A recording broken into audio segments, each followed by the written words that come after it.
The message arrived at 03:12 in the morning, which was already suspicious, because nothing good in human history had ever started at 03:12. My screen flickered once before stabilizing into a block of text that looked like it had been translated by something that didn't entirely believe in language. Congratulations, you have been selected. I stared at it for a long time, hoping it would elaborate out of guilt. It didn't. There was a second line, though. Noncompliance is not recommended. Well, I muttered to the empty room. That clears everything up. The attachment took a moment to open, as if it, too, was unsure about its life choices. When it did, it revealed a document labeled interspecies continuity program in bold, confident letters that suggested someone somewhere understood what was happening. I was not that someone. The first paragraph tried to explain humanity's role as a genetic preservation matrix, which sounded flattering until I realized it meant we were essentially a very advanced storage unit. The second paragraph mentioned compatibility metrics, biological adaptability, and something called cross-consciousness anchoring, which I chose to ignore for my own mental health. Then came my favorite part. Subject has been matched with designated partner. Of course I have, I said, because why wouldn't I be? I checked the time again, as if reality might have quietly corrected itself while I wasn't looking. It hadn't. The message was still there, glowing with the quiet confidence of something that didn't need my approval. I considered deleting it. Instead, I made coffee. This felt like a coffee situation. By the time the sun rose, I had convinced myself it was either a scam, a psychological experiment, or the result of someone in a government office losing a bet. Possibly all three. That theory held together nicely until exactly 08:0 when there was a knock on my door. I froze. No one knocked anymore. Not physically. That was the whole point of progress, eliminating unnecessary walking.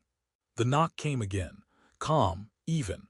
All right, I said, standing up slowly. If this is a prank, I just want it known that I will not react in a satisfying way. I opened the door. She was standing there. At first glance, there was nothing wrong. She looked like a person you could pass on the street and immediately forget, which was, in retrospect, the first problem. My brain tried to file her away under normal, and then hesitated, like a computer encountering a corrupted file. Her eyes settled on me with an intensity that felt less like attention and more like observation. Not the kind people did casually, but the kind scientists did when they weren't entirely sure what they were looking at. "Hello," she said. Her voice was perfectly even, perfectly measured, like each word had been selected from a list of acceptable options. "Hi," I replied, because I am excellent under pressure. There was a brief pause. "You are the assigned individual," she continued. "I'm starting to suspect that," I said. "Is there a way to unassign?" She tilted her head slightly, as if the concept needed to be rotated for better understanding. "No," she said. "Right. Of course not." She stepped inside without asking, which was bold, but also weirdly polite in the way she didn't make a big deal out of it. Her gaze moved across the room, lingering on objects just a fraction too long. "What is the function of this?" she asked, pointing at the chair. "It's a chair," I said. "You sit on it." She considered that. "Why?" I opened my mouth, then closed it again. "You know what, that's a fair question. Honestly, I've never really challenged the system." She nodded as if I had provided valuable data. Then she looked back at me. "I am your partner," she said. I let out a slow breath. That's a very intense sentence for this early in the day. She didn't react to that. Instead, she smiled. It was perfectly formed, perfectly timed, and somehow completely new, like she had just learned how to do it moments before. For reasons I couldn't explain, that was the exact moment I realized this was real, and that nothing about my life was going to make sense again. She did not sit on the chair. That felt important. Instead, she stood in the middle of the room like she was waiting for the world to give her further instructions. I gestured toward the chair again, because I am nothing if not committed to tradition. You can sit, I said. It's one of the few things humans are consistently good at. She looked at it, then at me, then back at the chair, like it might change its purpose if observed long enough. I will attempt the function, she said. Please do, it's a crowd favorite. She lowered herself carefully, like gravity was a rumor she wasn't fully convinced about. When she finally made contact, she went very still. Well, I asked. There is no immediate benefit, she said. That's most of life, honestly. She nodded slowly, as if that confirmed something deeply unsettling about humanity. I picked up the tablet again, scrolling through the document that had ruined my morning. So just to clarify, I said, this whole program thing, you're part of it, I'm part of it, and neither of us signed anything which feels legally questionable. I accepted, she said. Of course you did. You were selected. That's not the same as accepting. She considered that, then gave a small nod. Correct, but it was not required. Great, love that for me. There was a brief silence, the kind that usually leads to something awkward. I decided to get ahead of it. So, partner, I said, testing the word like it might explode. Do you have a name, or do I just call you existential crisis? I have a designation, she replied. That sounds promising. She paused, as if sorting through something internal. The closest approximation in your language would be inefficient. Comforting. You may assign a simpler identifier. Right, I said, because naming things always goes well for humanity. That's why we have 5 different words for bread. She watched me, not confused, just attentive. Okay, I sighed, you look like a lira. I don't know why. It just feels like something my brain can handle. She repeated it quietly, lira. Then she smiled again. It was still slightly off, like she was performing the concept of smiling rather than actually feeling it. All right, I said, pointing at her. We're going to work on that. It's a good start, but it's giving. I just learned emotions 5 minutes ago. I did, she said. I stared at her. You're joking. No. Okay, that's on me for assuming. A soft tone interrupted us, coming from the tablet. The document shifted, new text appearing in real time. Ceremonial union scheduled. Preparation window, 10 hours. I blinked. I'm sorry, what? Lyra turned her attention to the screen, completely calm. This aligns with protocol. Protocol for what? For binding. Binding, I repeated. That's a strong word. That's legally and spiritually aggressive. She stood up again, abandoning the chair like it had personally disappointed her. It is necessary, she said. For who? For continuity. That doesn't answer anything. It answers everything. I rubbed my face. Okay, no, that's fine. I didn't need clarity today. Clarity is overrated. She stepped closer, her gaze settling on me with that same precise focus. You are experiencing resistance, she said. I am experiencing several things, yes. It will decrease. That's reassuring in a deeply vague way. She reached out slightly, then stopped, as if reconsidering the motion halfway through. Your biological state is unstable, she added. That's called stress. I will adapt. That's great, I said. I, however, will not. For the first time, she hesitated, not in a mechanical way, but in something quieter, something almost uncertain. Then she looked at me again. You will, she said, and for some reason it didn't sound like a prediction. It sounded like a promise. The countdown followed me, not in a dramatic, cinematic way. It wasn't projected into the sky or whispered in my ear like some ominous prophecy. It just existed. Every screen I passed, every reflective surface, every piece of glass with even the slightest hint of circuitry quietly displayed the same line. Preparation window, 09-12-43. Then 09-12-42. Then 09-12-41. Okay, I said to the wall because it had a timer on it now. This is new. Walls shouldn't have opinions about my schedule. They are not walls, Lyra replied from behind me. I turned. I'm sorry, what are they then? They are responsive surfaces. They are adjusting to your awareness. Fantastic. My apartment has become emotionally supportive. They are not emotional. Neither are you, but here we are. She didn't respond to that. Instead, she was watching the timer, her expression calm in a way that made me deeply uncomfortable. You don't find this strange? I asked. No. Right, of course you don't. Why would a spontaneous, building-wide transformation of reality bother anyone?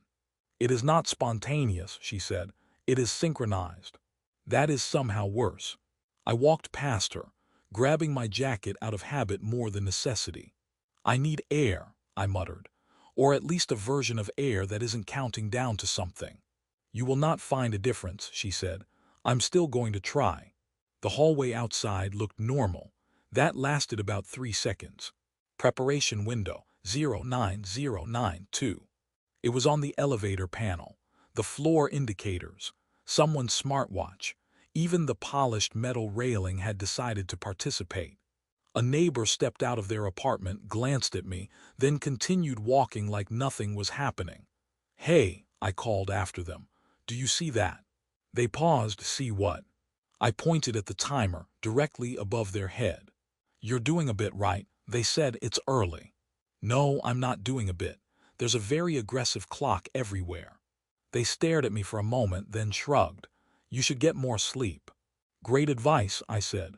I'll schedule it right after my involuntary interspecies marriage. They left. I stood there for a second, then slowly turned back toward Lyra, who had followed me out without making a sound. They don't see it, I said. No. Just me. Yes. That feels targeted. It is. Good, love being included. We stepped into the elevator. The doors closed with a soft, final sound that felt unnecessarily symbolic. Preparation window, 09617. Okay, I said, leaning against the wall. New theory. I've completely lost my mind and you're a very detailed hallucination. That is incorrect. Strong counterargument. She looked at me, head tilting slightly. If you had lost your mind, you would not question it. That's not comforting, that's worse. The elevator hummed as it descended, smooth and quiet. Too quiet, I frowned. This thing usually rattles. Why is it not rattling? It has been corrected. Corrected, I repeated. You corrected the elevator. It was inefficient. It was character, now it's just unsettling. The doors opened to the lobby. Preparation window, 094. The same numbers flickered across the glass entrance, layered faintly over the outside world like something was trying to write itself on top of reality. I stepped forward slowly. Tell me something, I said. This preparation thing, what exactly are we preparing for? She didn't answer immediately. For the first time since I'd met her, she seemed to choose her words carefully. For alignment, she said, that's not an answer. It is the only one you can process. I glanced at the timer again. 090312. Try me, I said. I've handled worse. I once assembled furniture without instructions. A pause. Then quietly, your world is not fixed, she said. It only appears that way. I let out a short laugh. Yeah, I'm starting to get that impression. It can be adjusted. I noticed. Her gaze held mine, steady and precise. I am beginning the adjustment. The timer ticked down. 090247. Impossible second, the number didn't change. It hesitated, just long enough for me to notice. Then it continued, like nothing had happened. The timer reached 0 without ceremony. No explosion, no dramatic sound. No sudden shift in lighting like the universe had hired a stage crew. It just stopped. Preparation window, 000. I waited. Okay, I said after a few seconds. That was underwhelming. I was promised at least mild chaos. It has begun, Lyra replied. Of course it has, silly me expecting obvious signs. I stepped outside anyway, because curiosity has always been my worst survival trait. The street looked normal. People moved, talked, checked their devices. A car passed. Nothing collapsed. Nothing screamed. Then the same car passed again. Same angle, same speed. Same driver scratching his nose at the exact same moment. No, I said softly. No, we're not doing that. It is a recalibration loop, Lyra said, standing beside me. I don't like that term. It is temporary. How temporary? She didn't answer. The car passed a third time. I turned to her. All right, enough vague answers. You said this was alignment. Alignment with what? With continuity, she said. You already used that one. It didn't help then either. She looked at the street, at the repeating motion, at the subtle stutter in everything. My civilization ended slowly, she said. Not through destruction, through fragmentation. Reality diverged beyond coherence. I am restoring coherence. By breaking ours. By integrating it. I let out a breath. That sounds like conquest with better branding. It is survival. I watched the loop again. Same car, same gesture. Same moment repeating like reality had forgotten how to move forward. And me? I asked. Where do I fit into your rebranding of existence? She turned to me. You are the anchor. Of course I am. I always wanted more responsibility. You stabilize the transition, she said. Your biology provides continuity between states. That sounds extremely invasive. It is intimate, she corrected, not helping. The car passed again. I stepped forward suddenly, right into its path. Hey, someone shouted from somewhere, maybe from another loop. The car didn't hit me, it stopped, mid-motion, perfectly still. The driver froze, hands still half raised to his face, eyes unfocused like a paused video. I turned back to Lyra. You said this was about coherence. This doesn't look coherent. It is incomplete, she said. Then stop. Silence. Not the normal kind, not the comfortable kind. The kind that feels like something vast is listening. You cannot evaluate the outcome yet, she said. I don't need to. People are turning into screenshots. They will not remain that way. You don't know that. I do. I shook my head. No, you remember something that worked somewhere else sometime else. That's not the same thing. Her expression shifted just slightly. You are resisting, she said. Yeah, I replied. I'm getting good at it. I stepped closer, lowering my voice like that would somehow make this conversation more reasonable. You asked me what it feels like to belong to a world that hasn't ended, I said. This is it. It's messy, it's inconsistent. Things break and don't get fixed properly. People forget stuff, say the wrong things, sit on chairs for no reason. I still do not understand chairs, she said quietly. I know, I said. That's kind of the point. I gestured around us at the frozen street, the paused motion, the imperfect stillness. This isn't something you rebuild perfectly, I continued. It only works because it isn't perfect. She didn't respond. For the first time she looked uncertain, not calculating, not observing, just unsure. I can restore what was lost, she said, softer now. Yeah, I said, but at what cost? A long pause, then slowly. The car moved, just a fraction. Then stopped again. Then moved forward, completing its path, the driver blinking like nothing had happened. The loop didn't repeat. The world exhaled. I looked at her. What did you do? She watched the street, the imperfect flow of motion, the tiny inconsistencies returning. I adjusted, she said. I let out a small laugh. That's becoming a very loaded word. She turned to me. This state is unstable, she said. Yeah, I replied. That's life. Another pause, then almost carefully. I will not proceed with full integration, she said. I blinked. That's it, you're just stopping. I am modifying the objective. Because of me. Yes. I crossed my arms.